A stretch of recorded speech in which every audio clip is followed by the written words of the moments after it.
Então, como eu já estava falando, como eu já tinha falado, dos artigos da Constituição Federal que criaram o SUS, né?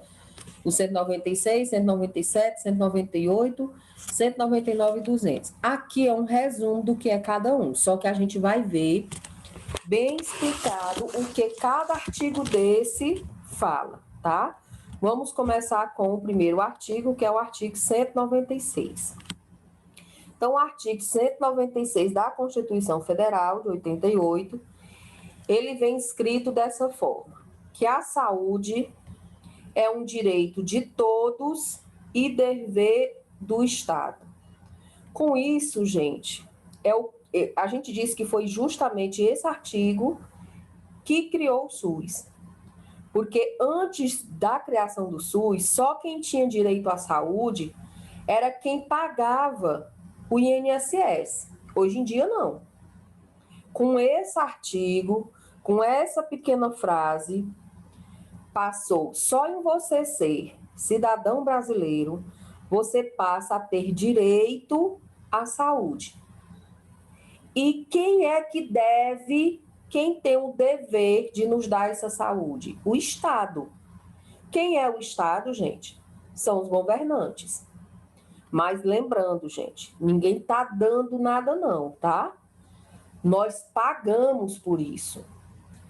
Nós pagamos impostos, nós somos o país que mais paga imposto, tá? Todo o dinheiro público, todo o dinheiro de político, todo o dinheiro que tem um município, que tem um estado, que tem um governo federal, é fruto do nosso imposto, tá? Então, tudo que você vai comprar 1 quilo de açúcar, 40% do valor não é, você não está pagando pelo produto, você está pagando imposto. O teu salário que você recebe vem descontado imposto. Você vai comprar uma roupa, é descontado imposto. Você vai botar gasolina na tua moto, tem imposto. Você utiliza a água, a luz, você não paga ali, vem R$100 de água para tu pagar no mês. Ali não foi o que tu gastou não, viu? Boa parte daquilo ali é imposto. Então a gente paga imposto para tudo. Só falta cobrar agora para a gente respirar. Então todo o poder público, todo o dinheiro público foi a gente que deu. Então não tem nada de graça. Se isso fosse colocado na cabeça dos brasileiros, a gente não era tão submisso a políticos corruptos como a gente é hoje. A gente acha que quando ele faz uma consulta, traz uma consulta, leva você para Teresina para fazer uma cirurgia, ali, gente, não é, pega a ambulância da cidade, leva você para Teresina para você ir se consultar, ou ele não está fazendo ali, não é favor, não. Você já pagou por aquilo ali. E, na verdade, eles estão devendo, porque o que eles deveriam nos dar é muito mais. Então, o SUS, muita gente diz que o SUS é o plano de saúde dos pobres, que o SUS é de graça. Não é de graça, viu? Não é. O SUS, quem paga é a gente, e muito caro, por sinal. Tá? Porque se a gente não precisasse pagar o tanto de imposto que a gente precisa pagar, a gente poderia, do nosso próprio dinheiro, bancar uma boa saúde, uma boa educação, uma boa segurança. Porque a gente paga imposto e a gente não tem direito a nada disso aí. Porque se você tiver condição, você não vai colocar teus filhos no colégio público, você vai pagar no privado. Mas você está pagando pelo colégio público, você paga por ele. Então não tem nada de graça, é a primeira coisa que nós precisamos colocar, se conscientizar disso, para a gente parar de ser submisso a político. Então, a saúde, ela é nosso direito porque a gente paga por ela. E quem tem que nos dar essa saúde é o Estado. Por quê? Porque o Estado, os governantes, ele é um administrador do nosso dinheiro, entendeu? Essa forma de governo foi criada dessa forma. Todo mundo contribui e aí você vai eleger uma pessoa para ficar responsável em receber esse dinheiro seu e aí ele vai lhe devolver em forma de serviço.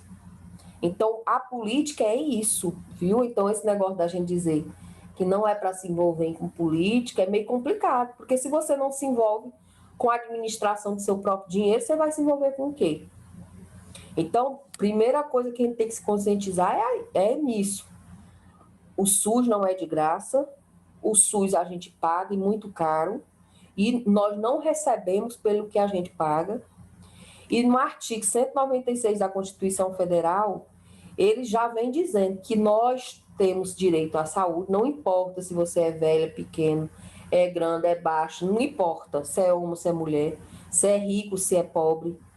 Todo cidadão brasileiro tem direito à saúde e quem tem o dever de nos dar é o Estado.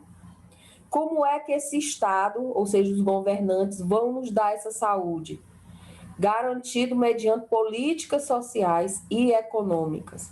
Então, os governantes, eles têm que desenvolver políticas sociais e econômicas que permitam que todo cidadão brasileiro tenha acesso à saúde. É por isso que uma das coisas que foram criadas para que a gente recebesse essa saúde foi os programas de saúde, que é o que a gente vai ver para os nossos próximos assuntos das outras provas, né? É o programa Saúde da Família, é o programa de atenção à saúde da mulher, da criança, do idoso, entendeu? Por quê? Foi a forma que esse Estado viu de criar, é um tipo de política que ele cria, esses programas, para nos dar essa saúde. E essas políticas têm o objetivo de reduzir os riscos de doença e de outros agravos, né? Então, o objetivo de tudo isso, dessas políticas, é reduzir o risco de adoecimento da população brasileira e de outros agravos, e objetiva o acesso universal. O que é esse acesso universal, gente? Todo e qualquer cidadão brasileiro tem o direito de acesso ao SUS, porque ele é universal e em qualquer lugar que você estiver. Deve ser igualitário, ou seja, não importa se você é rico, se você é pobre, se você é homem, se você é mulher, você vai ter o direito de ter acesso a esse serviço de forma igual para todos. E esse acesso universal e igualitário é a quê? As ações e serviços de saúde para que a população tenha promoção, proteção e recuperação. Então, isso aqui é o que diz o artigo 196, que a saúde é um direito de todos e dever do Estado, garantido mediante políticas sociais e econômicas, visando a redução do risco de doenças e outros agravos, com o objetivo de acesso universal e igualitário às ações e serviços para a saúde, por meio da promoção, proteção e recuperação da saúde. Então, esse é o artigo 196, a gente diz que esse artigo foi o que realmente criou o SUS e que nos deu o direito à saúde. No artigo 197, o artigo 197 da Constituição Federal, ele vai trazer o quê? Quem vai administrar tudo isso? Quem é que vai fiscalizar tudo isso, tá? Por exemplo, você foi negado o direito de ser atendido pelo SUS. A quem você pode recorrer? A quem você pode denunciar? Quem é que está fiscalizando se realmente aquele poder público está investindo na saúde? Está aqui o artigo 197, dizendo como é que vai ser. Que as ações e serviços de saúde são de relevância pública. Ou seja, nesse artigo está dizendo que os serviços e as ações de saúde, elas são tão importantes, que é de interesse para todo mundo. Não pode ser escondido, não pode ser feito de forma privada, não sendo um segredo, não. É de interesse de qualquer pessoa, se é interesse de todo mundo, então todo mundo tem que saber o que é que está acontecendo. Por isso que as ações e serviços de saúde são de relevância pública, ou seja, todos têm que saber o que é que está acontecendo, para onde é que está indo, o que é que está acontecendo, o que é que eles estão fazendo, cadê o dinheiro, é isso. Para que a gente tenha acesso a isso, a essas informações, cabe ao poder público dispor sobre sua regulamentação, fiscalização e controle. Gente, quem é que regulamenta, fiscaliza e controla? O poder público. Quem é o poder público? Nós vivemos numa democracia. A democracia, por mais que muitos achem que manda, porque foi eleito, ele está mandando, não, ele não está mandando, ele não manda. Nem juiz tem o direito de mandar, nem prefeito, nem governador, nem vereador, nem deputado, nem o próprio presidente, por mais que ele ache que manda. Mas ele não manda. Porque, na verdade, numa democracia, é administrado, não é mandar, é administrado por 3 poderes, que a gente chama de poder público. É o poder legislativo, que é formado pelos deputados, senadores e vereadores, pelo poder executivo, que é o presidente, os governadores e prefeitos, e o poder judiciário, que são os promotores, que são os juízes, são os defensores públicos, são os desembargadores, né? É o STF, né, que é o Supremo Tribunal de Justiça. Então, nosso Brasil, como é uma democracia, ele é regido, ele é administrado por esses 3 poderes. E por a saúde ser algo tão importante, de relevância pública, vai caber a esses 3 poderes, que é o poder público, regulamentar, fiscalizar e controlar. Então, quando acontecer algum problema, você pode recorrer a qualquer um desses poderes, ele tem que resolver. Ó, um exemplo. Algumas coisas o SUS ele não tem. Só que, de acordo com a Constituição Federal, todo mundo tem um direito à saúde. E aí acontece, por exemplo, e isso é muito comum acontecer, existe uma doença que as crianças elas já nascem com esse problema, elas não conseguem digerir alguns alimentos, então elas não podem comer nada de origem animal, nem carne, nem leite, nem nada. Tem um monte de alimento que ela não pode ingerir e ela precisa tomar um leite específico, porque esse leite tem o que ela precisa de nutriente e ela não tem essa alergia. Esse leite é caríssimo, gente. Dependendo da marca, ele pode chegar, eu não sei o preço que está hoje, mas a última vez ele está em quase R$ 200 uma lata, mas eu com certeza, porque faz tempo, deve estar bem mais caro do que isso. E aí você imagina, uma lata de leite para uma criança que não come outras coisas, passa o dia todo tomando só leite, praticamente, porque não pode comer tudo. Não dá 2, 3 dias, essa lata de leite acaba. Imagina quanto é que não gasta. A família, ela entra na justiça pedindo, né, atrás do seu direito, e o SUS paga por isso. O SUS paga por esse leite. É só entrar na justiça, ou seja, é só procurar o poder público, que é o poder judiciário. Você vai fazer uma cirurgia e não tem nenhum hospital do SUS que cobre isso. Tu pode entrar na justiça que você consegue.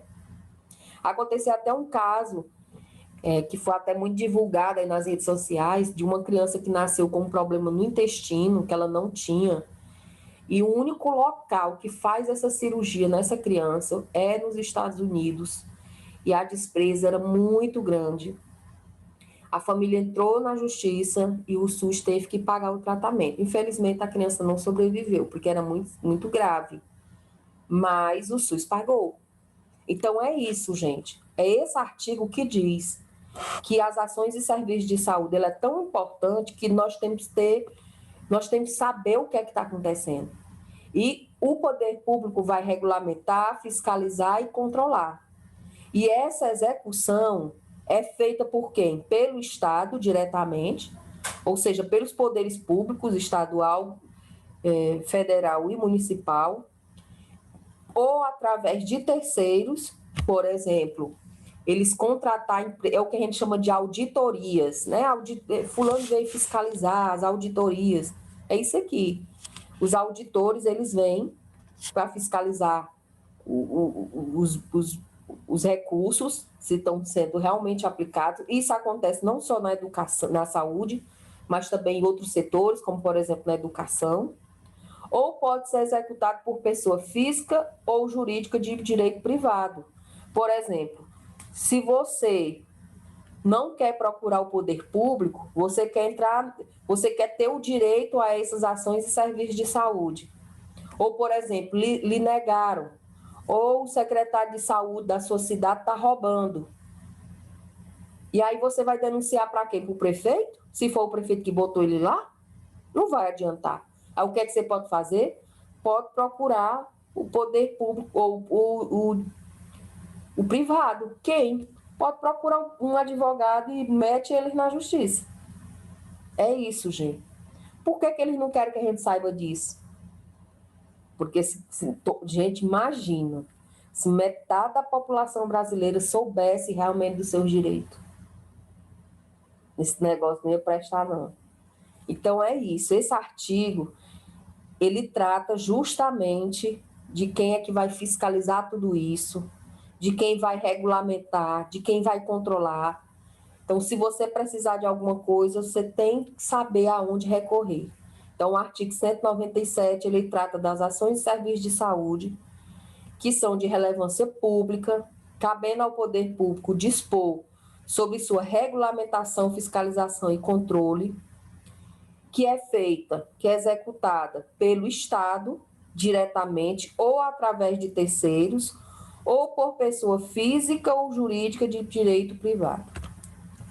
No artigo 198, traz as diretrizes do SUS. O que são as diretrizes do SUS? Diretrizes, gente, são como vai funcionar. É baseado em que o SUS vai funcionar. E aqui nós temos as diretrizes. Quais são elas?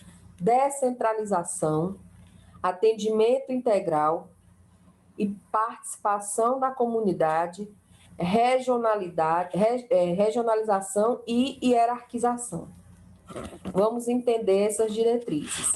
O que é a descentralização? Eu até já tinha dito para vocês que a descentralização é você tirar o poder do governo federal e distribuir esse poder de forma que quem for administrar a saúde esteja mais próximo da população. Por quê? Porque assim fica mais fácil de entender o que é a necessidade de cada um.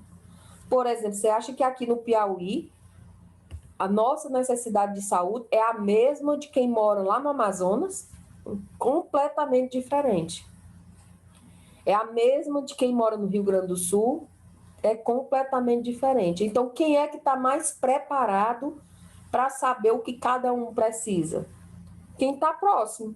Por isso que a gente tem essa descentralização. É a administração da saúde, ela ser descentralizada, deve ser distribuída, com direção única em cada esfera de governo. O que é essa direção única, gente?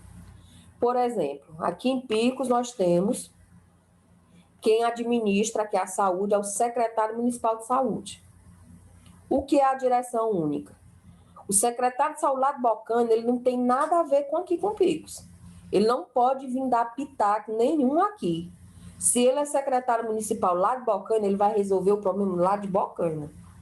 Por quê? Porque a administração ela é direção única.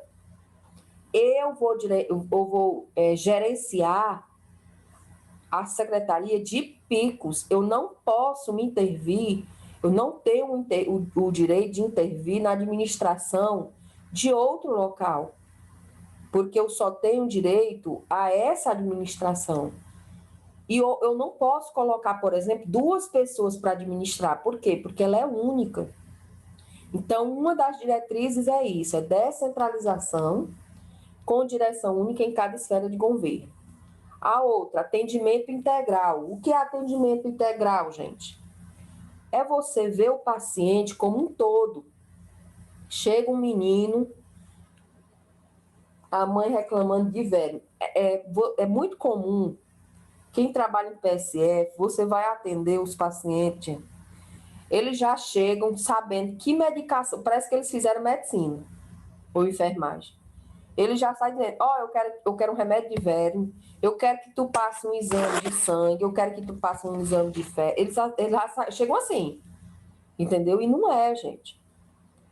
Para você fazer um atendimento adequado, você tem que ver ter uma atenção integral. O profissional, ele vai coletar todas as informações e a partir daquelas informações é que ele vai ver o que realmente o paciente está precisando. Então, por exemplo, chega uma mãe com um menino com a barriga só de verme, chega grande a barriga, cheia de verme, com as cambitas finas, aí o médico faz o quê? Passa só o remédio de verme e vai embora para casa. Vai adiantar? Não vai, gente. Porque se esse menino está com essa quantidade de verme nessa barriga, você pode investigar que esse menino não está tomando água limpa, com certeza ele não está tomando água filtrada, com certeza ele não está tendo uma boa higiene, porque verminose, gente, é falta de higiene. Então, o que seria o atendimento integral? É você passar a medicação, mas você também informar a importância dos cuidados e explicar que não é só dar a medicação, que você só dando a medicação e não mudando a forma com que essa criança vive, o ambiente que essa criança vive, vai aparecer novamente. Então, isso é integralmente, é você olhar a pessoa como um todo e com prioridade para as atividades preventivas, ou seja, é aquela história, é melhor prevenir do que remediar.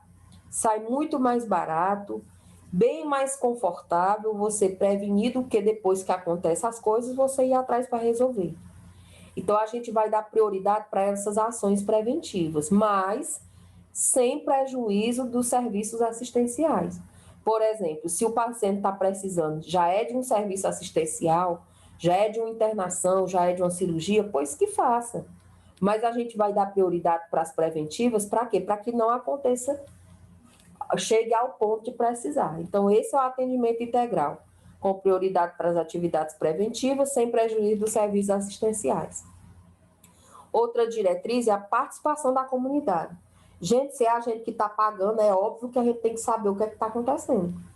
E aí a gente vai ver como é, mais na frente, como é que essa comunidade vai participar da administração do SUS. As ações e serviços públicos de saúde, quem deve integrar uma rede regionalizada, hierarquizada e constituir um sistema único. O que é isso? Que todos os serviços públicos de saúde, ele deve integrar uma rede regionalizada. O que é uma rede regionalizada, gente? É o que acontece, por exemplo, aqui. Aqui, as cidades ao redor de Picos sempre vão procurar assistência aonde? Aqui em Picos. Não vão, por exemplo, para Brasília. Por quê? Porque existe uma regionalização. As cidades ao redor dos grandes centros ficam dependentes daquele grande centro. Se ali não resolver, é que vai ser encaminhado para outro local. Então, isso é o que a gente chama de regionalização.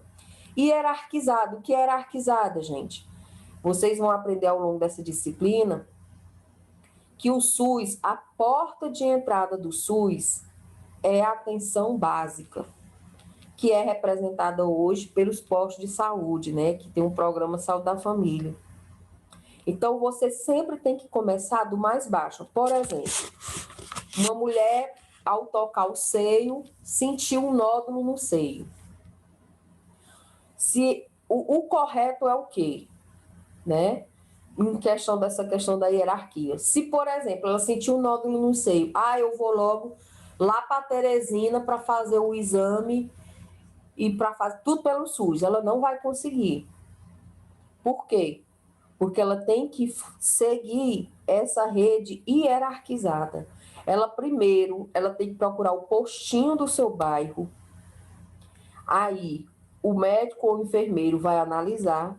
Se realmente for caso de necessidade, vai mandar para o especialista. O especialista vai ver. Se precisar retirar, vai ser retirado. Se precisar fazer biópsia, vai ser feita a biópsia.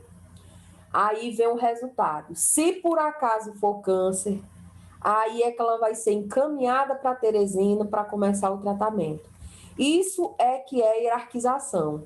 A hierarquização é começar do mais simples e à medida que você for precisando, você vai sendo atendida pelas ações mais complexas, tá? E é sistema único porque ele vai funcionar da mesma forma em qualquer lugar, ele é único em qualquer local. No artigo 198, vai tratar de quê? Uma das coisas é aliás, além das diretrizes, né, o artigo 198, além das diretrizes do SUS, que é descentralização, atendimento integral, participação da comunidade, regionalização e hierarquização, o artigo 198, ele também diz como é que deve ser repassados os recursos da saúde. O que é, gente, esses recursos da saúde que se fala? É o seguinte, o município, o estado e o governo federal, como eu já disse para vocês, eles são mantidos pelos impostos que a população paga, tá? A gente paga os impostos e com isso eles recebem esse dinheiro.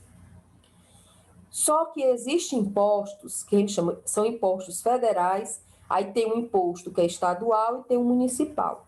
Por exemplo, um imposto municipal é o IPTU. Não paga o IPTU da casa? O IPTU da casa é um imposto. E esse dinheiro que tu paga vai para o município, tá? O IPVA, que é do carro. O IPVA é um imposto que vai para os estados. Então, quando tu paga o IPVA do seu carro, o dinheiro vai lá para o estado do Piauí, entendeu? E aí, cada imposto, ele tem um destino, sabe? E aí, o que é que acontece? Quando eles recebem esse dinheiro, por exemplo, quando a prefeitura da tua cidade recebe todos os impostos, aí uma parte tem que ir para a educação, outra para pagar os funcionários, outros para a saúde, para a segurança, entendeu? É igual a gente paga nossas contas na nossa casa, a gente não tem a conta de água, a gente recebe nosso salário, a conta de água, de luz, o aluguel da casa, da feira, não é isso? É do mesmo jeito, entendeu? Só que existe a lei que determina o que cada um tem que dar de dinheiro para cada local. Por exemplo, em relação à saúde, esse artigo 198 vem dizendo o que cada esfera, União, que é o governo federal, os estados, o município, o Distrito Federal, eles têm que dar de dinheiro para a saúde, entendeu? Esses são os recursos mínimos na saúde, ou seja, o dinheiro mínimo que eles têm que dar todo mês para a saúde é esses aqui. A União, que é o governo federal, todo mês, o que ele receber de imposto, de dinheiro, ele tem que pegar 15% e dar para a saúde, para gastar só com a saúde. Então, o que o governo federal receber, a receita corrente líquida, é porque aqui, gente, eu coloquei do jeito que está na Constituição, mas resumindo é isso aqui. A receita corrente líquida do respectivo exercício financeiro não pode ser inferior a 15%. O que é que quer dizer isso? A receita corrente líquida do respectivo exercício financeiro, receita é dinheiro. Corrente líquida, líquido, gente, é o que ele recebe depois das despesas, entendeu? Do exercício financeiro, ou seja, o que ele recebe de dinheiro. É isso. O que o governo federal receber de dinheiro, no mínimo 15% ele tem que mandar para a saúde, para o SUS. Os estados, 12% da receita de impostos de sua competência. Tudo que o Estado receber de imposto, 12% tem que ir para a saúde. O município, 15%. E o Distrito Federal. Por que o Distrito Federal é diferente? O Distrito Federal, a gente disse que é uma administração mista. Por quê? Porque o Distrito Federal, ele funciona tanto como Estado como município. Entendeu? Então, o Distrito Federal, o que ele receber de receita estadual, 12% ele vai dar para a saúde, e o que ele receber de receita de imposto do município, 15% tem que ir para a saúde. Então, resumidamente, o dinheiro do SUS vem disso aqui, tá? A União, 15, tem que dar, a União e o município é 15%. O Estado é 12%. E o Distrito Federal vai depender. Se o imposto for estadual, ele vai ter que descontar 12%. Se o imposto for municipal, ele vai ter que descontar 15% e dar para a saúde. Então, o dinheiro do SUS vem disso aqui. Quando vocês ouvirem falar assim, eita, foi bloqueado o dinheiro da saúde, provavelmente é porque eles não mandaram esse, que a gente chama de contrapartida, tá? Ou eles não prestaram conta. É tipo isso que acontece.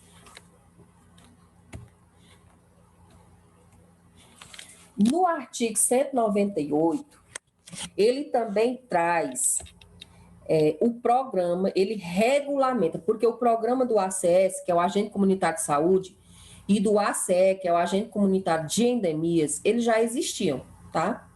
Só que com esse artigo, ele tipo regulamenta, diz como é que tem que ser, como é que deve funcionar, né? A contratação dessas pessoas, como é que vai ser a contratação do ACS, como é que vai ser a contratação do ACE, tá? Vai ser por seleção pública, então é por concurso, não pode mais, apesar que mesmo depois, ó, desde 88, agora é que estão fazendo concurso para acesso, porque antigamente não era, eles botavam quem eles queriam, tá? Mas desde 88, que diz que eles têm que ter uma seleção pública, ou seja, tem que fazer um concurso, que eles têm que ter um piso salarial e um plano de carreira. O que é esse piso salarial, gente? Por exemplo, é um valor mínimo que cada município tem que pagar para o ACS. Por exemplo, eu não posso, se o valor mínimo é um salário mínimo, eu não posso pagar para o meu ACS R$ 500. Eu tenho que pagar, no mínimo, um salário. Isso é o piso. Aí, se eu quiser pagar mais, eu posso, mas eu tenho que respeitar o piso, que é o mínimo determinado. E esse plano de carreira é, por exemplo, ele passa no concurso e aí ele para CS. Aí ele faz faculdade para enfermagem, ele pode remanejar para ser enfermeiro. É o plano de carreira, é tipo evoluir na carreira. E a União, o governo federal deve auxiliar os demais entes federativos, ou seja, quem é que paga o salário do ACS e do ACE? É o município, só que a União, o governo federal, ele dá uma parte desse salário. Já no artigo...